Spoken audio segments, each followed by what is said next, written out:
Brackus versus Jesus. That's what I thought, too. Now, I saw that on the screen. Brackus versus Jesus. I know a lot of you are going to say, Vinny, it's Jesus. No, it was Jesus.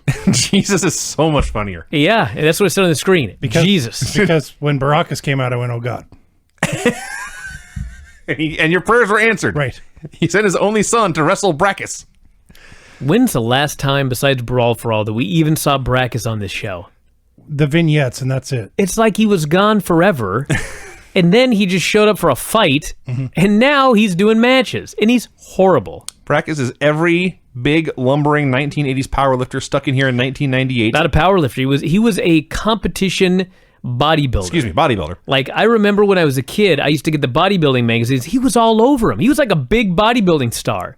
And then one day it turns out he's signed with WWE. And I was like, what? Who? Akam Albrecht is signed with WWE? And this is what we got. Yeah. Brackus. He said he's horrible, but he'd actually need to take a couple more wrestling classes to reach horrible. He was very bad. Crouch handed steroids at him. He hit some elbows. A horrible spine buster for the win. And I think it would have been a lot more fitting if he had won with a crucifix. Oh, Vinny. Oh, come on. That was funny. A little bit. Val Venis and Mrs. Yamaguchi-San were taking a shower backstage. Yes, they were. And then we had Val Venis versus Bryan Christopher. Before the match, Kai En Tai comes out on stage. They have a cutting block. They have a variety of sausages. And they have a katana. Val has a sword. A katana, yeah. Val wins a short match. That's geek for sword. I know. For the non-geeks, I had to explain what he actually was holding on to. I don't care about people who don't know what katana means. Go watch Highlander, for God's sake. What? They'll get right on it. Go watch Highlander? Yeah. How old is that show? The movie's like 30 years, 35. He's talking to people who weren't born. Well, all the more reason they missed it. How about he came out with a claymore? That's not a claymore. Oh. Claymore's a different kind of sword. I should have known. Are you looking at the thesaurus? No. Okay. But Vinny was marking out over claymore, so I had to look it up, Yeah. and I was like, well, of course he was marking out. Yes. It's a fucking sharp sword. It's a giant Scottish sword. Yeah. This is a katana. It's a goddamn sword, okay? It's a sword from Japan. Yes. There you go. So Val wins this match. And then Taka Michinoku runs out, and they brawl with too much. And then history. Probably the most memorable thing on this entire show. Yeah, I don't know. Yamaguchi-san cuts a promo, says, we will challenge you, Val Venis, next week. We have a big surprise for you. They slice a sausage in half with a katana, and then he said, quote, I choppy your PP. You know, this was so absolutely idiotic. But you know what? When I watched it, and even more so, when they showed a slow motion replay of him slicing the salami in half with his claymore. Katana. Sword. All I could think was, Vince is laughing his ass off. And he's so happy right now. Right. And he's going to remember this for the rest of his life. By the way, just he can't even remember who beat who on Raw last week, but he's never going to forget, I choppy your pee-pee. It just dawned on me. When was Lorena Bobbitt in the news? Not long before this, I believe. There you go. They mentioned it. Yeah. They mentioned it in storyline. They mentioned... It's just... Oh, my God. So what made me laugh about all this is Yamaguchi-san says, I choppy your pee-pee. Mm-hmm. And they cut to the ring. This is not funny to Val Venis. No. Val takes this threat as gravely serious. He's a porn star by trade. Yeah. That's right. He is a porn star by trade. This is his livelihood. Yeah, this goes beyond a basic physical violent threat. He's threatening to take away his whole career. I did like before the match when Mrs. Yamaguchi-san comes out of the shower. She'd been in there with Val Venis, and I just thought, like last week, I mean, this is so stupid. So she slept with Val, but then she went home to Mr. Yamaguchi-san. Sure. He bought her a plane ticket, dragged her ass to Raw. He was going to publicly paddle her. She gets saved by Val, and then I guess like it's over. The marriage is over. She moved in with Val. That's what I got out of this. Apparently. There's a lot of holes in this storyline. There's a lot that we have to plug in here.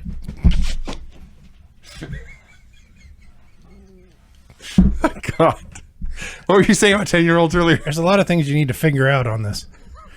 And, Oh, God. Okay. Oh, God. Well, I think we can all agree this has put us in a really awkward position.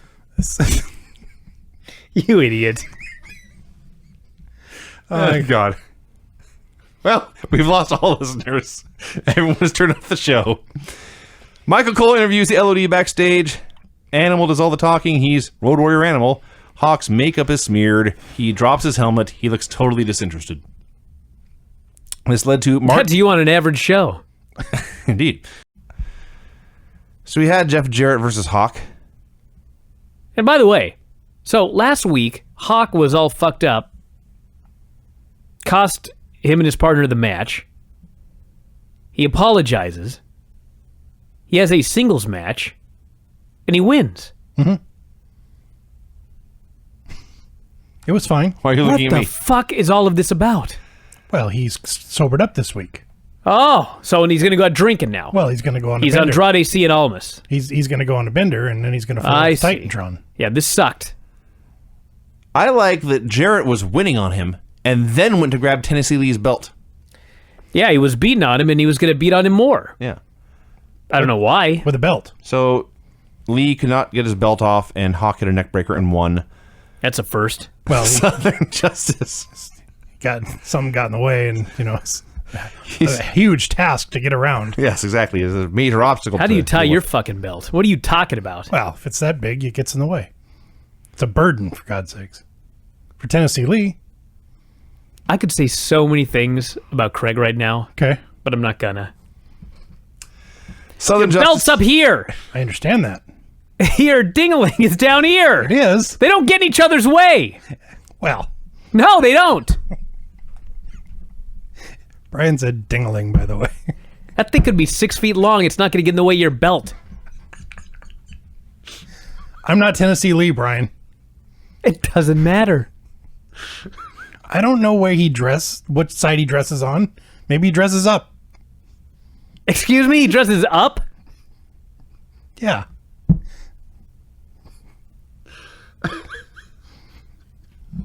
Okay. So, anyway, it turned into a big brawl with a bunch of people.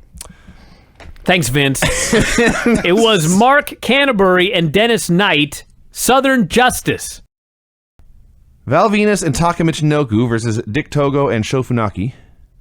Mrs. Yamaguchi-San is still coming out with her husband. She has cheated on him on camera twice. Multiple times. Yeah. He threatened to paddle her buttocks. Yeah. She slept with Val. She showered with Val. And here she is coming out with Mr. Yamaguchi-san again. And then he keeps getting mad every time she smiles at Val Venis. This is the stupidest storyline. You're not even getting to the stupid part yet. So, this was a horseman beatdown. Val starts, goes alone for a while, goes to tag Taka. Taka turns on him. They're all beating up Val. And Taka points at Mrs. Yamaguchi-san and says, "She's my sister." My sister. So he is outraged at the man who made his sister happy. He's not pissed at the domineering, abusive, controlling, manipulative husband that she has. Yeah, because it's all a stereotype.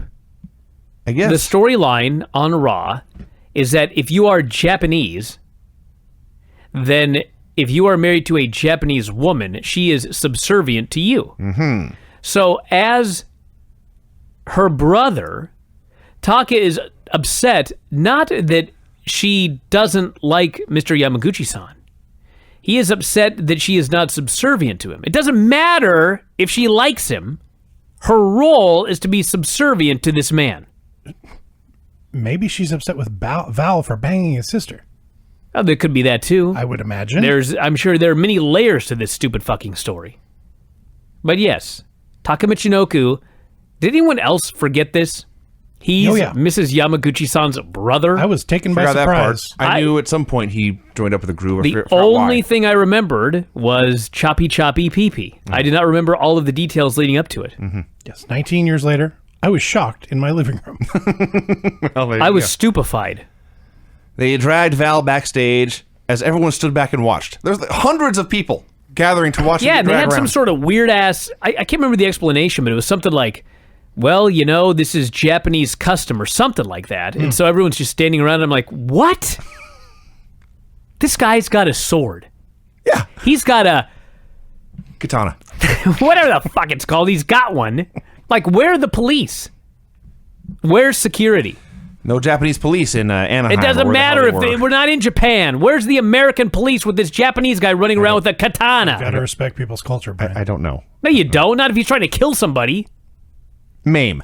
Be fair. You know how much blood loss if you got your... With Val, it could be fatal. Exactly. Yeah, like Tennessee Lee. Not like Tennessee Lee. Moments ago, Yamaguchi-san pulled out his katana and chased the cameraman away. Yeah, so we know that it happened moments ago. So, there's plenty of time to, call the police, right? Sure. Alert the authorities? Now, the reason they did the moments ago, the reason it allegedly wasn't live, was because we had to make sure that we could blur out Val's ass later. So, their concern was not he's going to die. It's we got to make sure we blur his I see. buttocks. They did it all in one take and then rerun. Okay, I got you. This was a taped show. Oh, okay. It was taped a week earlier. Then why did they have to do it beforehand? I'm pointing out why they said it was moments ago. Then we go backstage. Security and cameraman finally break into Kai En Tai's dressing room. There we see Val, his buttocks exposed and blurred, standing before a chopping block. Yamaguchi-san raises his katana high in the air. The lights mysteriously go out. We hear stone striking steel. Everyone screams, and the show ends. The last 3 minutes of this show, between Foley taking his third fucking chair shot of the night. I mean, there's no way this guy left this show without a concussion. Maybe multiple for all I know. He gets killed for the third straight time. The Outlaws hit the ring. They go after Mankind and Kane. Rock and Austin, somebody goes through a table. I don't even know because was? the next thing, yeah, somebody went through a table on the outside. I honestly didn't know that And until then right now. I thought that The Rock put the Austin through the table, but then Austin's in the ring hitting Kane with a stunner, and I don't even know where The Rock went. Yes. And then they just vanish, and we're backstage for some dude chopping up another dude's pee-pee with a fucking katana. Yes, Austin did. This put show Rock, Sucked. Austin put Rock through a table. Huh. There was a lot going on, Vince. I'm not surprised you missed it. Yeah, I'm not denying it. I just didn't know. I that had to be off the top of my head because I couldn't even write it all down. Yeah. There was so much happening. I was just, what is going on in this show? Maybe I'm in a bad mood, but this show sucked. And Nitro was even worse. Nitro.